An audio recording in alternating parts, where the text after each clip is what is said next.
রাহুল, আমি বলো বাড়ি যাচ্ছি, দোকান থেকে খেয়াল রাখিস, কোনো যাস না যেন, কাস্টমার আসলে দেখিস। ঠিক আছে মালিক, আমি সামলে নেবানি।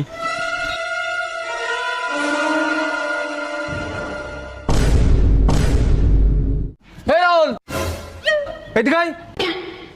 হ্যাঁ মালিক বলো। সকালে যা হালখাতা করে সেই টাকা আমি এই খাতার মধ্যে রেখে 5 মিনিট জন্য বাড়ি গেছি, তার মধ্যে টাকা চুরি করা এর মধ্যে। বেরো আমার দোকান থেকে, বেরো।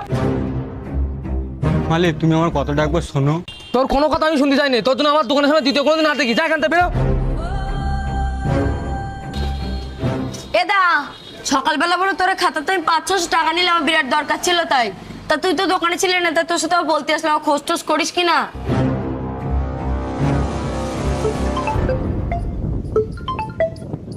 হ্যাঁ হ্যালো মালিক।